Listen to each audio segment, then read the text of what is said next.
Recent terror attacks and infighting among MAGA influencers are not unrelated.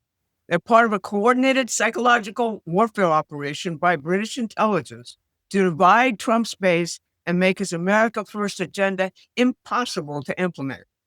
It's their response to the revolutionary national security strategy President Trump announced on December 5th.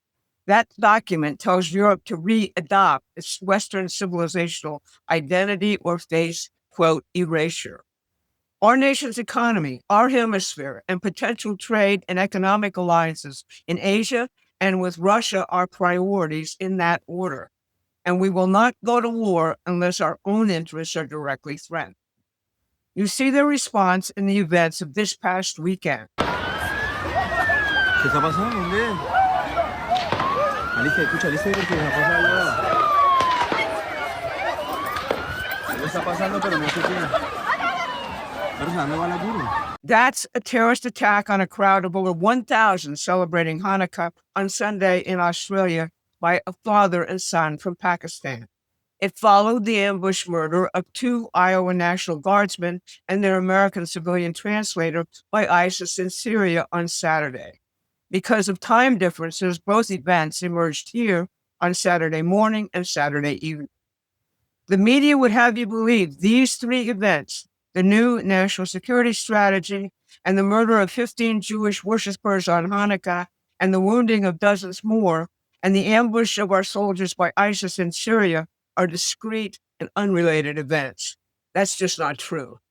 I'm Barbara Boyd, and I've studied the British Empire's role in provoking religious warfare for strategic purposes ever since the Ayatollah Khomeini's installation in Iran in 1979. Today, I'm going to show you three things.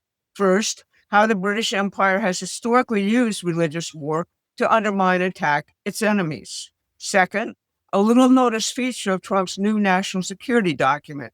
It's a return to the principles of the Peace of Westphalia that ended religious wars in Europe and outlawed forever wars. And finally, how religious warfare is being deployed right now against President Trump and the MAGA coalition. But before we get started, please like and share this video. It increases our reach on YouTube. In Australia, I believe the hand of God intervened to prevent an even more hideous massacre and even more political repercussions. A Muslim fruit stand owner, Ahmed El Ahmad, ran to one of the two terrorist shooters and disarmed him. Oh! C'est un malade. Oh non, gros! Oh! Ouais, mais il y a son pote, il va se faire tirer dessus. Il est trop con, le mec qui a l'arme. I can't think of a better way to show that radical or political Islam has nothing to do with the Islamic religion. The Muslim Brotherhood, for example, has been a tool of the British intelligence services since it was founded in 1928. It was deployed to destabilize or destroy secular Arab governments in the Middle East and to destabilize the Soviet Union, which had a substantial Muslim population. It was the mercenary force which fought the Soviets on behalf of the United States and the British in Afghanistan. Its history involves such things as an alliance with the Nazis during World War II, and then becoming a weapon of choice for permanent counter-gang conflicts in the Middle East between Israel and the Arab states. It was deployed, for example, to destabilize and assassinate Egyptian President Gamal Nasser on behalf of British intelligence.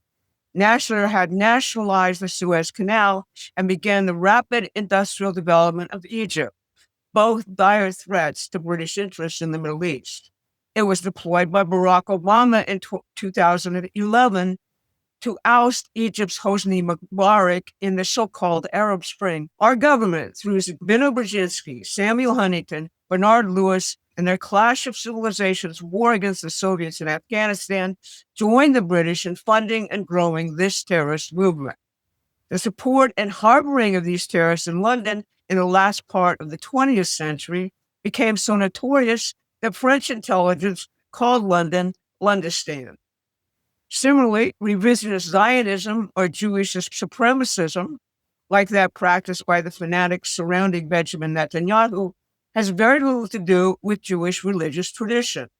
Ariel Sharon and Benjamin Netanyahu, after him, allowed the funding of the Brotherhood, which is Hamas, because it undercut the secular Palestinian Authority and enforced a primitive economy on the Palestinians. This is the British playbook. Create religious extremism on both sides, fund both sides, and watch them destroy each other while the empire profits. People tell us all the time about how we put events into their appropriate historical context. That's something new. It's not done very much at all these days by anybody else. You can get much of this history and perspective by subscribing to our free newsletter. The link is in the description. Trump's return to Westphalia, the solution they fear most. In 1648, a decades-long religious war in Europe, which killed millions, was finally settled. The war had proved intractable because each side believed that they were commanded by their religion to continue it. The Treaty of Westphalia settled that war. Here is the first article of that treaty. A Christian, general, and permanent peace, and true and honest friendship must rule between the Holy Imperial Majesty and the Holy All-Christian Majesty, as well as between all and every ally and follower of the mentioned Imperial Majesty, the House of Austria, and successors. And I emphasize this. And this peace must be so honest and seriously guarded and nourished that each part furthers the advantage, honor, and benefit of the other. A faithful neighborhood should be renewed and flourish for peace and friendship and flourish again. In other words, genuine negotiation and economic developments are the keystones of creating peace. And this is exactly what President Donald Trump is doing. The British Prime Minister, Tony Blair, played a huge role in convincing the United States to launch the disastrous NATO war in the Balkans during the 1990s under President Clinton, and of course, the war in Iraq under George Bush. He campaigned publicly to reject Westphalian principles and substituted the idea of preventive war to protect globalist interests. Here he is in a speech in Sedgefield, England on March 5th, 2004, applying this to the war in Iraq.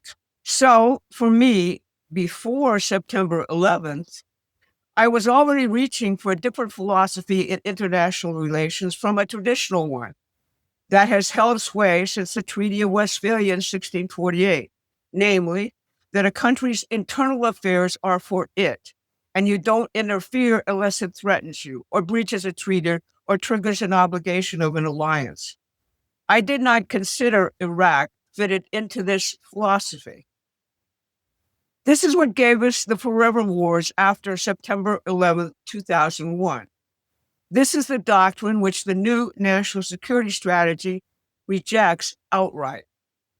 Trump's peace plan for Ukraine contains economic appendices which have not been discussed much here. Here's how the Murdoch-run Wall Street Journal describes them. The documents detail plans for U.S. financial firms and other businesses to tap roughly $200 billion of frozen Russian assets for projects in Ukraine, including a massive new data center to be powered by a nuclear plant currently occupied by Russian troops. Another appendix offers America's broad strokes vision for bringing Russia's economy in from the cold, with U.S. companies investing in strategic sectors from rare earth extraction to drilling for oil in the Arctic and helping to restore Russian energy flows to Western Europe and the rest of the world. Thursday's London Economist, the City of London's mouthpiece, described these Trump economic development plans for peace as, quote, destructive and, quote, a classic Trump psyop. And this morning, the British press is full of puffed-up statements from MI6 vowing that it will never abandon Ukraine. This is an admission of its open war with President Trump and MAGA. That meeting was breaking up, and I looked at my phone as I always do between meetings, and all my signal chats and my text groups were lighting up with people that I was in a text chat with Charlie saying, Charlie, give us an update, what's going on, man? And that was kind of when I realized something was not right. And then, of course, I got the brief from my staff. I looked at social media. I realized what had happened. And I'll never forget the first 20 minutes or so. We were getting updates from Charlie's team. We actually thought things were going to go okay, or at least we had a glimmer of hope. You know, he got to the hospital. He had a heartbeat. He was still alive. And, of course, he didn't make it. And that was one of the toughest moments of my life. And I remember walking to the Oval Office and telling the president. And, of course, you know, the president is a person who always has something to say. You know, he has that ability. And that was one of the few times where the president, I've ever seen him, the only time I would say, where I've seen the president stunned, and he just sat back in his chair, and he was like, man, he fought very hard for us, didn't he? And he did.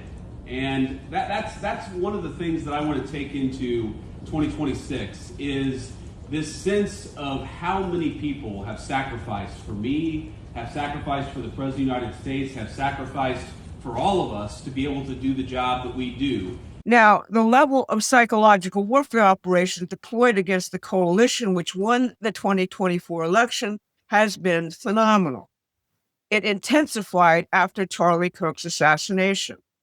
But President Trump's comment says exactly why Charlie Kirk was killed.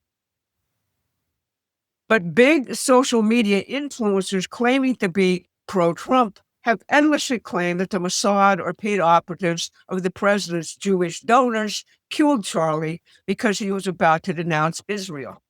Candace Owens, Tucker Carlson, and others promote this. White nationalist and clever nihilist Nick Fuentes was massively elevated after Charlie was killed. On the other side, Jake Lang, a media star among the J6 defendants, orchestrated an ugly anti-Muslim demonstration in Dearborn, Michigan. Muslim voters in Dearborn and Hamtramck were critical to Trump's Michigan win. In thinking about this, I found the singing of the Star-Spangled Banner at the Army-Navy football game on Saturday to be inspiring. It is a visual which shows that none of the people I just cited are telling the truth about the country or the next generation of young people. So let's bring this all together. Trump's new national security strategy returns to the Peace of Westphalia, the principle that ended religious wars in Europe through economic development and mutual benefit. That's why his Ukraine peace plan includes massive economic development projects. That's why it terrifies them. Tony Blair, on behalf of the British Empire, openly rejected Westphalian principles and gave us the forever wars, which Trump is now ending. They're answering by trying to use religion to tear apart the MAGA coalition. Don't fall for it. Ahmad al-Ahmad, the Muslim fruit stand owner who stopped the massacre at a Hanukkah celebration, shows us the truth. The Army-Navy game shows us the truth. We are Americans first, and we've got a huge task ahead to win the midterms massively for President Trump. We can only do that by showing Americans why Trump's economic revolution can save our nation. That's hard. Religious war is much easier, and it's the oldest British trap.